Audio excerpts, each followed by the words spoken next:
This is ABC 7 News at 6.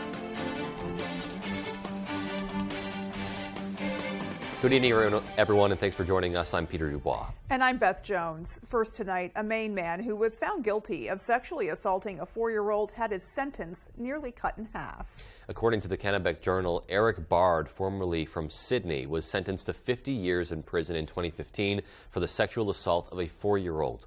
This was back in 2011 and 2012 when the assaults took place. He had recorded the acts on his cell phone. The conviction was appealed and overturned after a court ruled that Bard had been deprived his full due process rights. Bard and prosecutors agreed to a plea deal and negotiated a sentence of 28 years. That's 22 years less than his initial sentence. This instead of facing a new trial. One of the prosecutors told the Kennebec Journal that the plea deal was intended to keep the victim from having to testify. Bard must register as a sex offender and submit to supervision for the rest of his life, as well as being disallowed from having any devices capable of accessing the internet, having any contact with minors, or contact with the victim.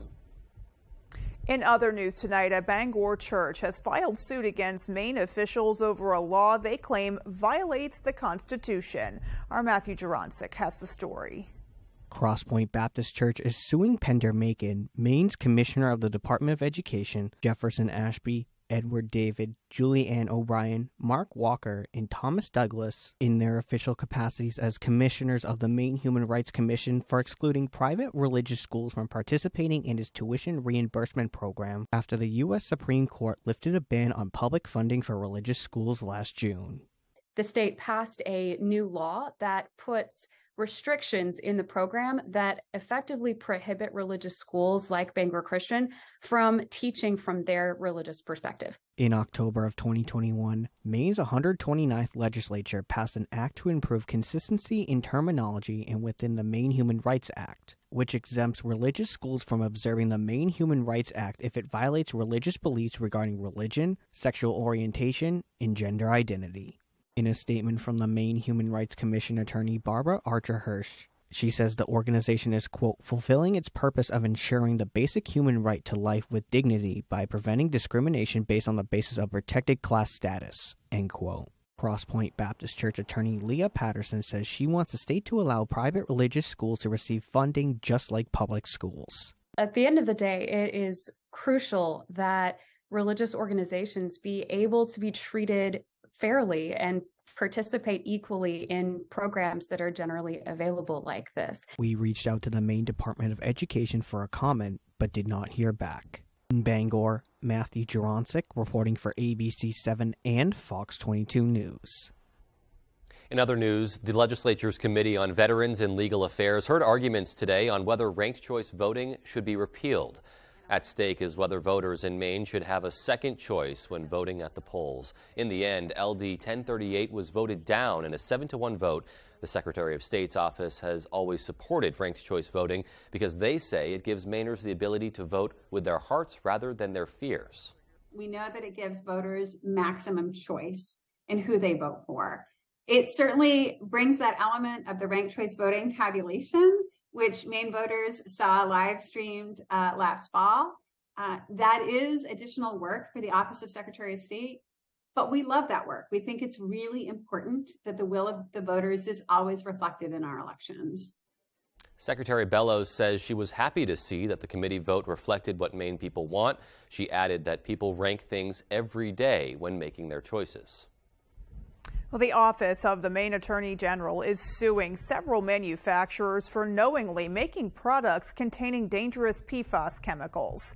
Attorney General Aaron Fry announced Wednesday that his office has filed 2 lawsuits against DuPont, 3M, and others. The suits allege that the defendant manufacturers knew about the science behind PFAS or forever chemicals, but concealed the information in pursuit of profit. According to the office, the lawsuits will seek to recover all costs to investigate, clean up, restore, treat, monitor, and otherwise respond to the contamination of Maine's natural resources, end quote. The 2 actions are filed with the Superior Court in Cumberland County, and according to the AG's office, Governor Janet Mills has voiced her support for those lawsuits. A bill has been presented that would close a loophole that's prevented the state of Maine from providing health care to many of the state workers hired before 1986. On Tuesday, March 28th, Senator Craig Hickman of Winthrop presented LD 591 to the Joint Standing Committee on Labor and Housing. Hickman says many of those who worked for the state prior to 1986 have been paying for health care for far too long, and it's now time to make good on the state's promise. It's overdue. I think that, the constituents that brought this to my attention have been trying to get this resolved for the last 2 decades in one form or another. Hickman says the biggest obstacle that stands in the way of the bill is collecting all the data necessary to make sure that all Maine state workers who were hired before the cutoff are serviced. If you think you may have been affected or may be affected, call Hickman's office at 207-287-1515, or you can email craig.hickman@legislature.maine.gov. Well, happening right now, the Island Nursing Home's Board of Directors is holding a public meeting at Deer Isle Stonington High School. They're providing an update on plans to reopen the facility. You can see that ongoing meeting right now, and it includes talk about the reopening process as well as ongoing fundraising efforts. The board had set a goal to reopen by July of 2023, but since then they voted not to reopen until $1.5 million was raised to offset 3 years of anticipated losses. Tonight, the board is asking residents for additional financial support to help meet that goal. Board members say they're also working with the legislature to help close the funding gap. In the meantime, they say it would be irresponsible to reopen and not have sufficient resources, in turn risking yet another closure. An Old Town factory is once again closing up shop. Our David Ledford spoke with members of the city about that shutdown. It's a hard pill to swallow. Old Town's pulp mill is set to close for an extended period starting next month. This closure follows the 2019 reopening of the mill by the current owner, Nine Dragons Paper Limited, based in China. Old Town City Manager Bill Mayo confirmed the town was told about the closure by the company, but declined to comment further. Some town residents expressed not only concern, but frustration. There's been so much hope, for the mill to succeed. A lot of these people have been here for a long time, yo-yoed back and forth when mill closes and it opens and whatnot. We were really hoping this time that it would be a success. An ND Paper spokesperson says the mill is taking extended downtime, citing current market conditions and the rising cost of fiber and energy as the cause. A resident of the nearby Penobscot Indian Island Reservation says that she's concerned about what the closure could lead to in the future. I remember back in high school, a lot of friends' parents worked there. I had a friend that was in my class that they had to move away. They moved out of town because of the closure. And I feel like that is going to put a lot of other families at risk. Employees of local businesses say they fear that the shutdown may impact the town's revenue. There's new local businesses around for lunches and dinners and things like that, so there's more people in and out of our town. I think possibly it is a possibility for it to affect some of our businesses that are starting to finally grow. We were just starting to build up a little bit better around here, so I hope not. An ND Paper spokesperson says the company will continue to evaluate market conditions for a potential restart of the mill. In Old Town, David Ledford, ABC 7 and Fox 22 News. All right, and outdoors, it was just another gorgeous spring day out there. Really enjoying all the sunshine we've been getting. Absolutely picture perfect. I could take a day like today, any day, all year. It was my favorite kind of day. Yeah, and I know you're doing a lot of dog walking. Yes. Perfect day for that as well. Perfect day for that, and many other outdoor activities. And let's see if that ball keeps rolling with the first check of our forecast. All right, Beth and Peter, thank you. Happy Wednesday. Your first weather is brought to you by Scott's Recreation offices in Turner, Manchester, Herman, and Orono. And let's talk about this. Temperature-wise today, back near average. 47 here in Bangor, 44 Bar Harbor. We'll take it. A nice day across the area today with some sunshine across the area as well. Okay, so we have increasing clouds out there tonight as our next weather system is right there. That's moving our way for tomorrow morning, likely bringing a rain and snow mix across the area. The rain will not be heavy. The snow will not be heavy either, but still a bit annoying for us tomorrow with that rain-snow mix across our region tomorrow morning. Our forecast then for tonight, though, is increasing clouds, rain and some snow, likely after 2 a.m., with temperatures hanging out in the 30s. Your full forecast is coming up. Beth and Peter? All right, thanks, Jeff. Alrighty, and there is much more news ahead. Stay with us. This is Boston. This jersey that we wear today doesn't say Red Sox. It say Boston.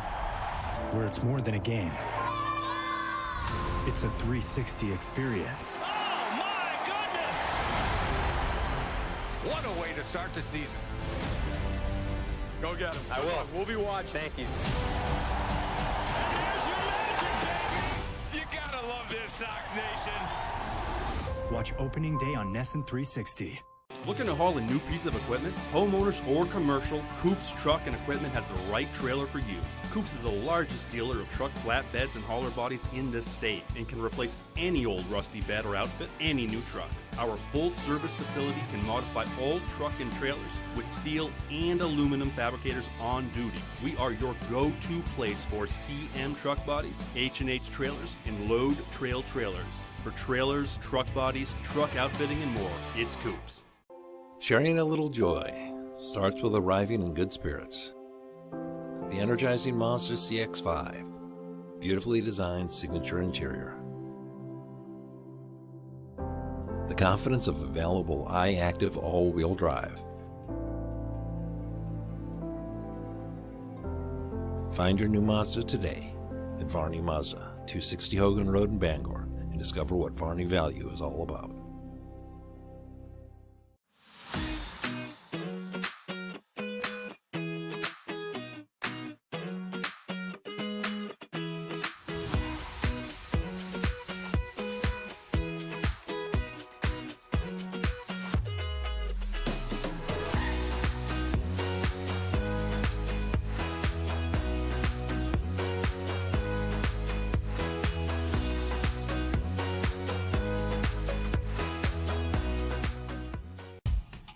Looking for a new work experience? Fox and ABC Bangor are partnering with local employers to feature the best local job opportunities, like this one.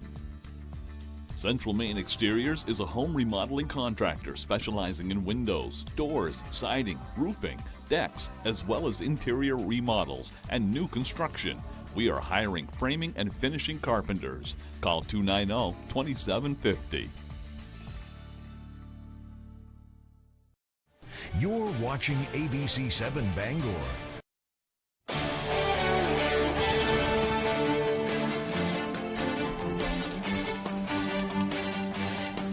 Welcome back. The University of Maine just got a big boost from the National Institutes of Health. The NIH honored the school with a Center of Biomedical Research Excellence, or COBRE Award, worth $11.3 million. It will support interdisciplinary biomedical research, and specifically, the award will focus on research about the mechanisms that regulate cellular behavior in response to cues from outside the cells, from the impact of persistent viral infections on cell systems to the mechanisms that lead to muscle development. Quite a wide range there. Well, the research has the potential to inform future treatment of infectious diseases, neuromuscular disorders, and muscle aging and regeneration as well. Now, this is the first COBRE Award given to UMaine. Clarissa Henry, who you see right there, she's a professor and director of the Graduate School of Biomedical Science and Engineering at UMaine, said, quote, "This award will transform the landscape of biomedical research at the University of Maine and foster innovation in the life sciences statewide," end quote. Meanwhile, the city of Ellsworth is taking steps to reduce wait times for emergency medical transport by purchasing its own ambulance. They currently contract with Northern Light Medical Transport for their 911 emergency services, and they also sometimes rely on mutual aid. They found that their firefighters were being asked to remain on scene while they waited extended periods of time for those transport services to arrive. They decided to purchase an ambulance for the city in order to be able to immediately transport those in need during an emergency. 911 EMS calls within the city, our ambulance would respond. And if Northern Light is able to respond, then the primary focus would be for them to do the transport. In the event that they're unable to respond and they're forced to call out for mutual aid to other ambulance services around our county, the preference at that point would be, rather than wait for one of those ambulances to respond, for us to just do the transport ourselves. City Manager Glenn Mosier says due to wait times for new ambulances, the decision was made to purchase a used ambulance that costs roughly $205,000. They anticipate another $70,000 in costs to properly outfit the vehicle. It will be at least a couple months before it will be put into service. Northern Light will also continue to provide ambulance services to Ellsworth as well during that time. Alrighty, well, coming up in sports, Maine baseball bats were on fire in their series against St. Joe's last weekend. How the bug goes beyond the batter's box. That story coming right up. In Maine, it's always truck season. And at Thornton Brothers in Lincoln, we are celebrating New Ram Truck Month by carrying the complete line of hard-charging new Ram trucks from light to heavy duty. At Thornton Brothers, you'll find the right truck for cargo space and comfort for those long trips on the road. No matter what Maine throws at you, our trucks have you covered. So come on over and test drive any of our award-winning new Ram trucks at Thornton Brothers, 125 Main Street, Lincoln. I'm Phil Levesque, president of Levesque Business Solutions. We're a family-owned Maine business since 1963. We're your one-stop shop for great office products at affordable rates. From copiers to office furniture to PPE, we've got it all warehoused right here in Bangor. We're your local small Maine business with a dedicated staff providing honest and friendly customer service, top-of-the-line tech support, and the option of in-house leasing. Let us help you get back to business. Did you know that an alpaca item is the most wish-listed gift idea? Stop searching for that perfect gift and start shopping for it at the Blue Alpaca in Belfast. It doesn't matter who's on your gift list, the Blue Alpaca has something for everyone with an incredible selection of alpaca socks, hats, sweaters, even stuffed animals, and more. Shop in-store or online and take advantage of their free nationwide shipping. Too much to choose from? Don't worry, the Blue Alpaca also offers gift cards. The Blue Alpaca, feel the difference. The Great Home Show Expo will be hosting its premier home show at the Cross Insurance Center in Bangor, March 31st through April 2nd. It's a great opportunity to meet local contractors, landscapers, and specialists to get your home improvement project started. Come check out Ace Roofing at the Great Home Expo. You can meet the crew, see our work, or ask us questions. Get the best or complain with the rest. PDQ Door is happy once again to be back at the Great Home Expo, owned locally and servicing Maine homeowners for 29 years.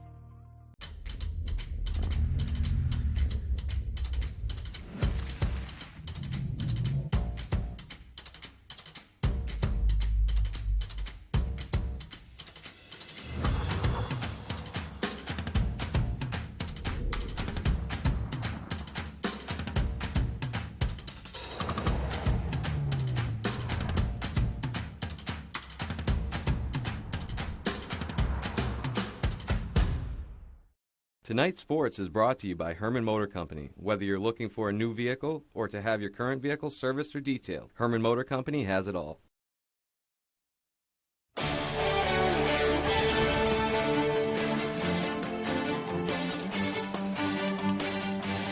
Hey everybody, Ryan Sudol here. Thank you so much for sticking with us. We start with Maine baseball, whose bats were on fire in last weekend's series win against St. Joe's. They hope to carry that momentum beyond the box and into their home opening series. Take a look. We're just taking it at bat by at bat, sticking to our approach and really just doing damage. That's certainly one way to put it. In Maine baseball's 2 wins against St. Joe's on Saturday and Sunday, the Black Bears put up a combined 32 runs and 7 homers. We were laughing, dancing, everybody's jumping and smiling. It's a great atmosphere. When we're playing, having fun, and everything's clicking, you can't beat it. And with 9 different players driving in runs, the team says this weekend showed how the domino effect at the plate is a very real thing. I'm a big believer that hitting's contagious, and I think this weekend kind of proved it. Once we get going, it's kind of hard to stop our offense. Much easier to hit when everybody's hitting. You know, when everybody's hitting, you don't want to be that guy that makes the only out. And that bug goes way beyond the bats. Oh my goodness, everything's contagious. When your offense goes out and hits, feeds over into your defense. This game is about momentum. It really is. That momentum did have some trouble making its way to the bullpen, though. The Black Bears gave up 28 runs in their wins, but their tenacity on the mound was undeniable. No matter what's happening, the next guy that shows up, they're not pitching scared. They're on the mound, they're competing, they're getting after it. And when you have a staff that's not afraid to fail, there's something dangerous about that. And the Black Bears face a dangerous opponent for this weekend's home opening series, UMass Lowell, who played a hand in eliminating them from last year's America East tournament. Just thinking back from even last year, they've always been a tough opponent, a threat. Their pitching, their offense, they got a lot of good guys on their offense, so we're going to have to bring our A games and be ready to go. We're going to go out and compete and play our game, and if that happens, we'll take 3. What's it going to be like to be here finally to play in Mahady Diamond? Cold, but I'm excited. Love those guys. They're so much fun. Heading to the basketball court now, the Maine Celtics played their first home playoff game in 6 years earlier on Wednesday. The Celts hosting Cleveland at the Expo, with the winner moving on to play Long Island in round 2. This was a tale of 2 halves. First quarter was all Celtics. Here's Scotty Lindsey dropping a 3 from the corner. Later in the first, Kamar Baldwin taking the drive inside the basket, count it, and 1. Celtics up 33-24 after 1. Second quarter, more of the same. Denzel Valentine taking it coast to coast for 2. Celtics lead 58-44 at the half. But in the third, the Charge getting a jolt. Some great passing here ends with Dylan Windler with the finish underneath. Later in the third, we're tied at 60. Cleveland takes its first lead of the game. Sharif Cooper knocking down a huge 3, 63-30. Now, and then Windler follows up with a long 3 there. Charge up 83-69 after 3. And in the fourth quarter, Celtics make a run. J.D. Davison, the steal there. He'll knock down a 3 from the corner of his own. Celtics down only 6, but the Charge firing on all cylinders. Nate hitting the slam off the backboard. Cleveland hangs on for the 113-100 win, ending the Celtics season. But it was another great season for the fans and players.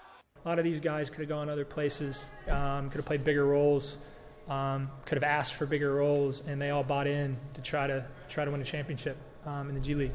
And you don't get that a lot of places. So it's going to be tough for me personally, not being able to coach those guys again. Okay, that's all the time we have for sports. I'm Ryan Sudol. Here's Jeff Weller with your full 5-day forecast. Jeff.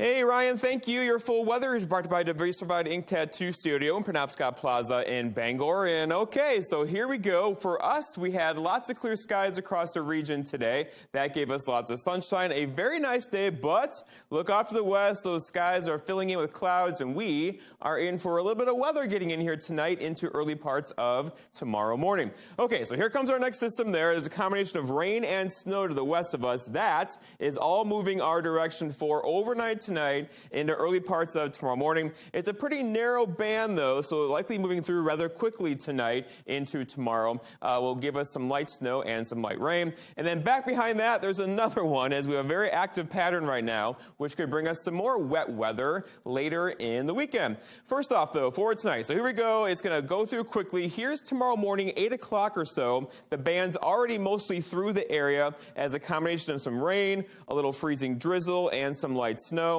Not a lot of snow, just a little snow with this one. That quickly gets out of here. Very nice afternoon tomorrow. Here's 8 o'clock tomorrow evening, looking at clear skies once again. And then increasing clouds again on Friday. Here's 9 o'clock Friday morning, looking at partly cloudy skies. And then here comes our next weather system for late Friday, but probably more so Saturday morning into Sunday. This could bring us some rain-snow mix once again, changing over to all rain. And that rain could be locally heavy throughout the day on Saturday and also into early parts of Sunday. So a very active weather pattern for us right now. And there's more actually behind this for later on next week. I know, right? Okay, so overall, though, if it's going to be all rainfall, it looks something like this through Saturday into Sunday. A good soaking rainfall is on the way, up to an inch of rain potentially. But it's not all going to be rain. There could be some snow in here as well. That could take us into tomorrow morning. The snowfall looks like this. So again, there's no advisories posted for any snow tonight or throughout the day tomorrow, but you get the idea.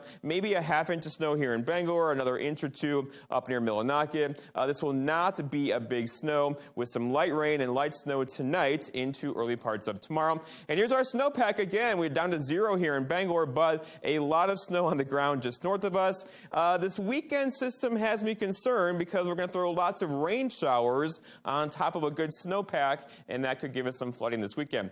Temperatures today, melted more snow, 47 here in in Bangor, 44 Bar Harbor. We'll take you tomorrow, kind of same story, with temperatures hanging out in the 30s to 40s. As the really cold stuff is still up here, the warm stuff is hanging out over here. We're still in a happy spot in the middle that will keep us in the 40s likely tomorrow and also for Friday.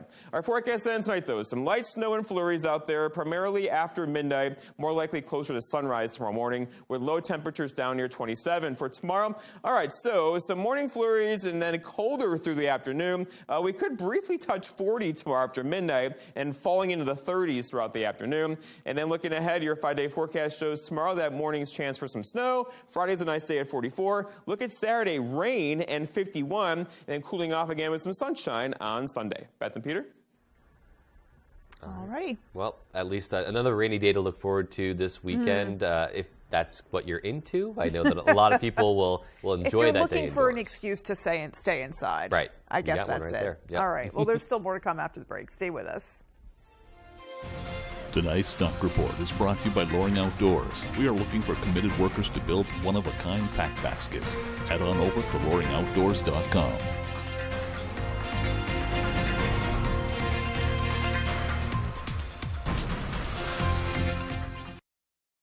If you're waiting for a sign that it's time to finally tackle that window project, here it is. Renewal by Anderson's incredible Window Replacement Days. Get all the benefits of Renewal by Anderson's exclusive and easy replacement window process. And save a lot of money while you're at it. An immediate design consultation, exclusive Fibrix composite material windows, and precise installation by highly trained certified master installers. You get it all during Renewal by Anderson's Window Replacement Days. Call Renewal by Anderson today and take advantage of this limited time offer and special financing. This is Boston. This jersey that we wear today doesn't say Red Sox. It says Boston. Where it's more than a game. It's a 360 experience. Oh, my goodness! What a way to start the season. Go get him. I will. We'll be watching. Thank you. And there's your magic, baby! You gotta love this, Sox Nation. Watch opening day on NESN 360. This is Eargo. They automatically enhance your hearing wherever you are. Ours comes with buttons on the back, so you can fiddle around to your heart's content. Like the 80s all over again. Cool, right? For a limited time, get $300 off our latest device. This year at Ashley's anniversary sale, we were able to secure a more affordable price on the same great quality as before, and we're passing those savings on to you. And bonus savings on outdoor furniture. Plus, we're offering 5 years special financing, only at Ashley. The industry-first 2-in-1 removable agitator from Whirlpool gives you 2 ways to wash. Jeans, in. Sweaters, out. Towels, in. Comforters, out. You decide. Whirlpool. Key Appliance, we hold the key to savings. Sharing a little joy starts with arriving in good spirits. The energizing Mazda CX-5. Beautifully designed signature interior. The confidence of available iActive all-wheel drive. Find your new Mazda today at Varney Mazda, 260 Hogan Road in Bangor, and discover what Varney value is all about. Tonight, the shooter, the victims, and what we're now learning from inside that school. Plus, tracking a new cross-country storm. Tornado victims again in the path. More Americans turn to the most-watched newscast on television. World News Tonight with David Muir.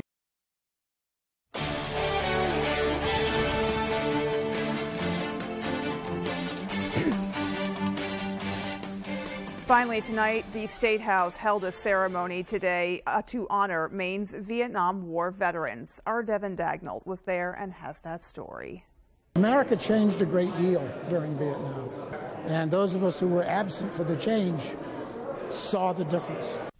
March 29th, 2023 marks the 50th anniversary of the last U.S. combat troops departing from Vietnam. To mark the day and honor the soldiers it remembers, a ceremony was held at the State House. The ceremony included speeches from Governor Janet Mills, Major General Douglas Farnham, and Vietnam veteran Peter Mills. It's important to recognize the sacrifices of Vietnam era and Vietnam War veterans. Everyone knows, I think, that they weren't properly recognized when they returned from service, and it was a controversial war. During his speech, Peter Mills talked about how it felt to return home after the war. Many of us are old enough to remember what it was like for our fathers to come back from World War II. And I remember all of the parades that we would have. And we all thought, when we all went to Vietnam, we thought, oh, we'll come home and it'll be a big deal. Well, it wasn't quite such a big deal. The war was not popular. The ceremony concluded with taps and a wreath laying in front of the Vietnam War Veterans Memorial within the State House. In Augusta, Devin Dagnall, ABC 7 and Fox 22 News. And certainly our thanks to all those who are serving and have served. Absolutely. All right, well, that is going to do it for us, folks. From everyone here at ABC 7, take care and have a great night. Good night, everyone.